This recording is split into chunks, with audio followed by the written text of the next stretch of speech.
giving the talk, and then it just kind of exploded from there. But it was just, I formulated it as a remedy to try and help the situation. Yeah. It's all good speaking about the negative experience of black Muslims, but I feel like the way to move forward is through education. They need to be educated about, we need to be educated about our history and our legacy within Islam, and other Yeah. people need to be made aware of it too, so that, you know, we can comply with Allah's command in the Quran, لِتَعْرَفُوا, so that we know each other and we Exactly, yeah. understand each other. Yeah. Absolutely.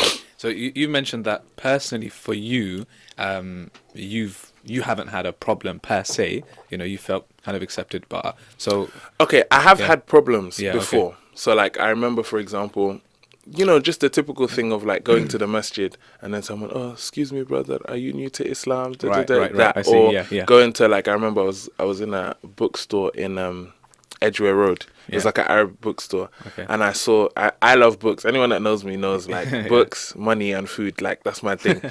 So I went into the bookstore and I was like, and I was picking all these books. You know, there was the Diwan of Abu Nawas and all these like classical Arabic books. And like, I'm a big poetry person. yeah. So I was buying all these poetry. Diwan of Imam Shafi was there. And I picked them all out. I had about 5 books. And I took it to the counter. And the guy was Egyptian. And he was talking to his friend. And he was like, I don't know what this little black boy wants to do with all of these books. Really? And they were laughing. And they thought I didn't understand what they were saying. Okay. So I started laughing too, and I replied to him in Fusha. I was like, sorry, I didn't understand everything you said because I speak Fusha and clearly you don't. Yeah. And I was like, but I studied Arabic, I read Arabic books, and that's why I'm buying the books. That's my business, buying these books. So Wow. do your job and sell me the books. And do you know what I mean? You get these microaggressions yeah. and you see these kind of things, and they all come from places of ignorance. But I've never have those situations make me feel like I'm out of place.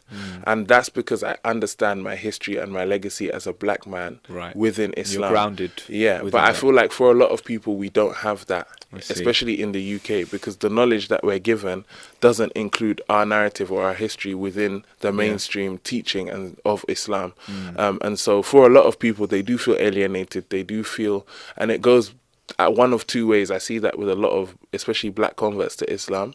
Either they leave Islam or they come away from Islam because they don't feel like they're accepted within Muslim spaces, or they decide to try and assimilate and become Arab or become Asian. So you see black people like changing their name to Abu something and wearing polyester tops and trying to say Yani in every sentence when they can't speak Arabic because they feel like, oh, in order for me to be a good Muslim, I need to try and be an Arab, or I need to try and be a Pakistani, or I need to try and, because they don't know that they have a culture and a legacy within the religion, and they're being made to feel by these people as if your essential nature does not fit in with Islam.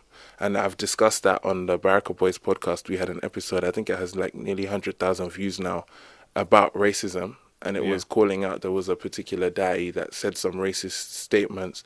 And we kind of broke it down in the podcast to say, like, the way that he was speaking and what he said, because he was saying to a group of people on the street, you know, brothers, we are not black. Let's stop acting like we're black. Allah doesn't like da-da-da-da-da. We're not Jamaicans. We need to behave properly. We need to behave civilized. And it's like, okay, well, if you're a black Muslim hearing those statements, that then means essentially what he's trying to tell you is that your essential nature and your culture and the way you are is not acceptable to Allah, and it's not acceptable in this religion. So then where do you go from there? Alhamdulillah, I've been grounded with the tradition to know, to not let that affect me, but there are thousands of others who went. And so that's why I did Beyond Billah. And to also remove people who would make statements like that anyway as well. Of course. So what you're saying from both sides, so those within, people within the black community and those outside who might be pushing anti-blackness, whether it's openly, subtly, you're saying that the main solution would be for both sides to be well grounded in this knowledge, to understand the legacy, 100%. understand the tradition. That makes a lot of sense. So I want to get into the actual, because we've been speaking about the context a lot. I want to get into a bit of, give us a taste of, so when we say Beyond Bilal, let's start with the Quran, because let's be honest, like in the Quran, we mentioned Musa alayhi salam, for example, already, Yeah. and obviously there's many prophets that are mentioned in the Quran, many stories, but I would say personally that majority of Muslims don't know what black history is in the Quran itself. 100%. Right? And obviously the Quran is not going to state it like, okay, this person is this person is that, because obviously Allah's focus isn't on that, but it's still good to, look into it, research it, right? Which you've obviously done and you've spent a lot of time doing. Mm-hmm. Let's start with the Quran. Give us some facts. Drop some facts for us. So with the Quran, for example, I look at the fact that the Quran itself, if you look at 50% of the stories that happen in the Quran, they take place in Africa. Okay. Because ancient Egypt is in Africa, and it was an East African nation. Because before the Phoenicians and the Greeks and the Romans and the Arabs invaded Egypt and mixed in with the population and the Ottomans, they were East African people. And, you know, genetics tests, DNA tests on all of the mummies will show you that this was a black nation. So they look nothing like the Cleopatra movies and all the movies that Hollywood pushes on us. So if you look at the fact that 50% of the stories of the Quran take place in Africa, and if they don't take place in Africa, a lot of the stories have significant African characters in them, such as Suleiman's wife Bilqis, who comes from East Africa to Jerusalem to visit him, or Prophet Ibrahim's wife Hajar, who's also an ancient Egyptian, that marries him and settles in Mecca later on. That kind of signifies that Africa has a place in Islamic history. And then looking at figures in the Quran themselves. So I looked at, for example, Adam, Musa, and Isa, just as case studies. Adam is Abul Bashar, the father of humanity. Allah, when speaking about the creation of Adam, the famous verse that we always talk about is Inni ja'ilun fil ardi khalifa. We're placing a representative on the earth, etc., etc. There's also another verse in the Quran where Allah says Inni khaliqun basharun min salsalin min hama'in masnun. I'm creating a man from black mud that was molded into shape. To understand the Quran, you have to go to the tafsir. All of the major mufassirin, Tabari, Qurtubi, Baydawi, Baghawi, Jawhari, like Jalaluddin Suyuti and Mahali in Tafsir Jalalain, when they discuss this verse, they all say Hama'in Masnun is a black mud. Some of them even go as far as saying it's a mud that is either black already, or they leave it until it becomes black, and then they create something from it. So one of I think it was Baydawi or Baghawi, he said, a lot of people say Allah fermented the mud that Adam was created from and left it until it became black and then created Adam from it. And then Jawhari in his tafsir, he says, a lot of people say the reason why Adam was named Adam was because he was Adam alone, Adam in complexion. So what does Adam mean? Go to Lisan al-Arab, the first Arabic lexicon and the most widely referenced Arabic lexicon. They say Adam means black. And when somebody's darker than asmar, which is dark brown like our color, they're described as Adam alone, or Adam shadidul adma, like they're very, very dark skinned. So the usage of this word to describe the first human, and it also correlates with science, because we know the first human beings were found in Africa and they were black people, and the black genes are not recessive, so any other nations will derive themselves from that, but they can't, the scientific aspect of it. So already just from that, the fact that there are over 10 traditional mainstream tafasir that state or propose that Adam was black, that's knowledge that's within our books that people don't know about. A lot of people study and they'd never even heard of these things, and until you go to the tafsir itself, it's something that's not highlighted because it's not seen as important, but it was important enough for those scholars to include it in their tafsir. 100%. So alhamdulillah. Then Musa, we have a hadith where the Prophet ﷺ is describing different prophets. So he says, for example, Ibrahim, if you want to know what Ibrahim looked like, look at your companion, talking about himself, meaning he's the one that looks the most like Ibrahim. Then he speaks about Musa, وَأَمَّا مُوسَى فَرَجُلٌ Adam. He was a dark-skinned man. And then he talks about him having curly hair as well. And then, going back to the Quran even, one of the miracles of Musa, أَسْلُكِ يَدُكَ فِي جَيْبُكَ تَخْرُجُ بَيْضَاءَ مِنْ غَيْرِ سُوءٍ. If you put your hand into your pocket or underneath your armpit, when it comes out, it will be bayda, it will be white. If he wasn't non-white in the first place, that wouldn't have been a miracle. And so when you look at the tafsirs, Tabari says, وَأَمَّا مُوسَى فِيمَا ذَكَرْ لَنَا كَانَ Adam. Musa was, according to what we were told, Adam in complexion, the same as the original Adam. He was a black man. And so his changing color, his hand changing color was made a miracle for him. And all of the other mufassirin, when they talk about this ayah, they say the same thing.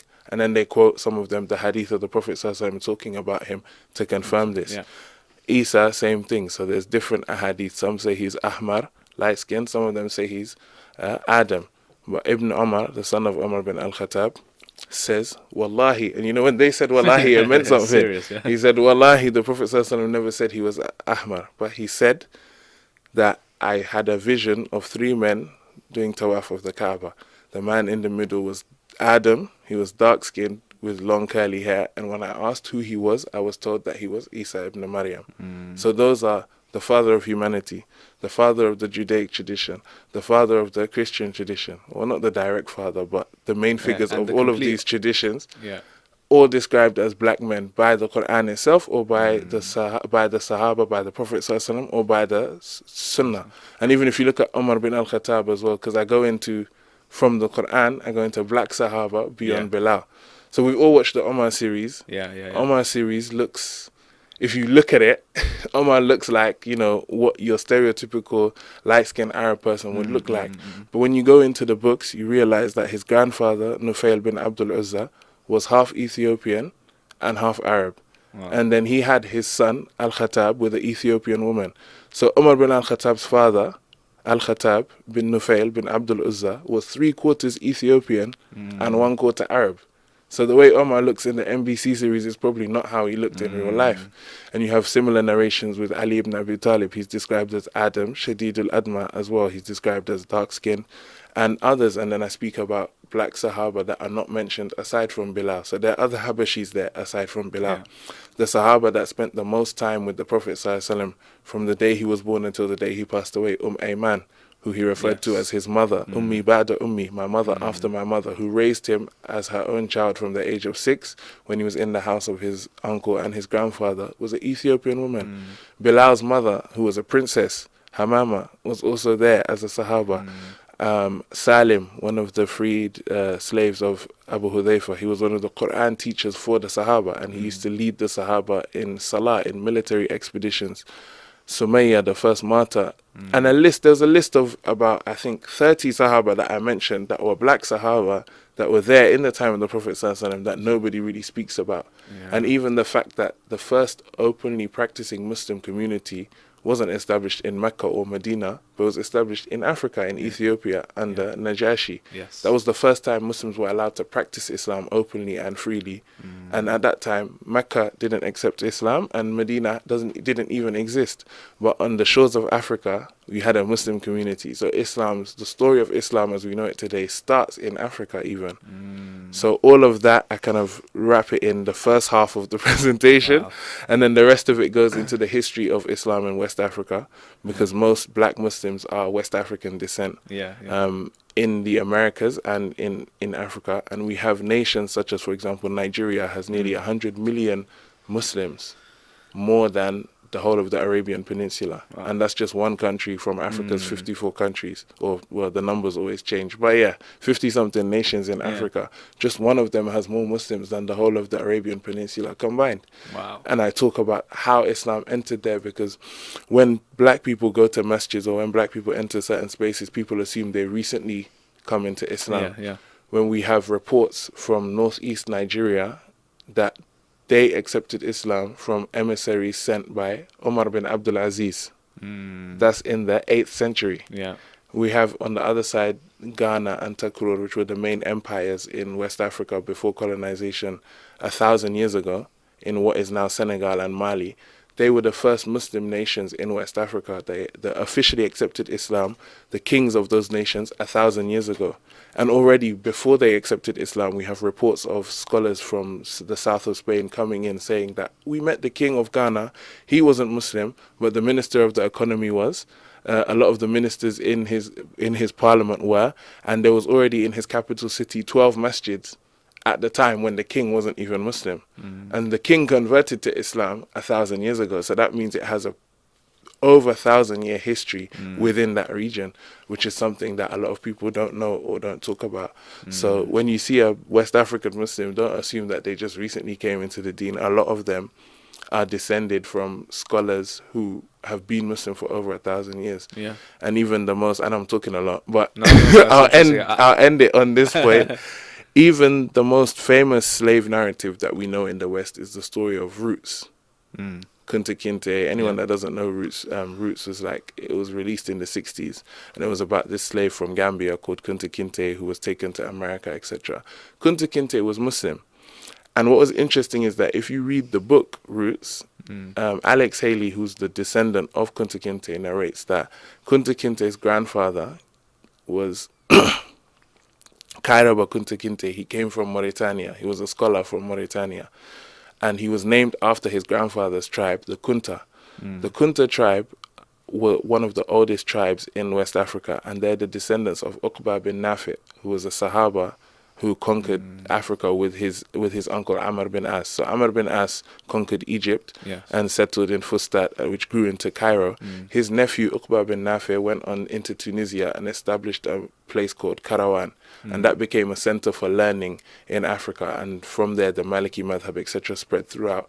His descendant, Fatima Fihri, went to Morocco and opened a masjid, which they called Masjid Qarawin, the masjid of the people from Karawan. Interesting. And that became, as we know, Qarawin University, the oldest university in the world. Kunta Kinte is from the same tribe as Fatima Fihri, because they're all descended from Uqba bin Nafi. So that's a hidden history there that a lot of people don't know. And then that links in with America, because how many African Americans now, like Alex Haley, are descended from Sahaba of the Prophet ﷺ, and they're from Quraysh, but they didn't even know.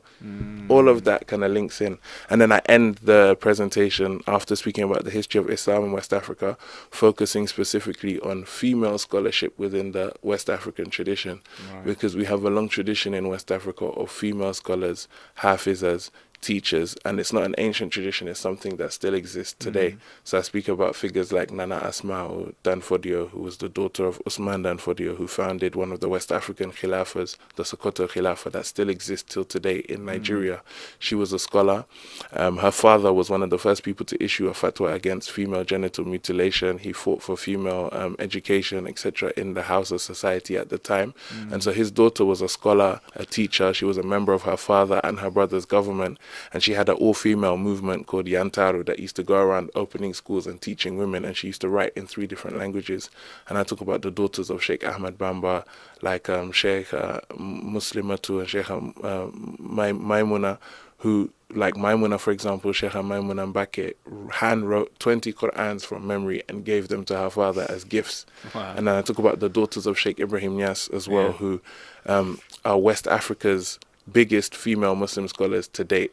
So like one of them, Sheikha Ruqayya, for example, was advisor to President Jimmy Carter of the United States on his projects that he was doing in Africa. Another one, Sayyidah Khairi, she was given an award from an American university because she has an organization, an NGO, that has over 200,000 members in Niger that fight for women's rights, build hospitals, build schools for women and children. And Sheikha Maryam Niass, whose son is the professor of Islamic studies at Harvard today, Usman Khan. Sheikh Maryam Niass has one of the biggest Quranic schools in Africa, in Dakar, and hundreds of thousands of children have memorized the Quran from her and her students. So all of this is contemporary female Islamic scholarship that we don't really see. We don't really see women like Sheikh Ruqayya writing books and being sent by her father to teach. Like Sheikh Ibrahim Niass gave Shahada to a group of 5,000 people in Ghana in one day. Really? The documents are in the British Library. They were talking about it. The community that he gave Shahada to, he sent his daughter, Sheikha Ruqayya, to them to live with them, to teach them Islam. And she took her books with her.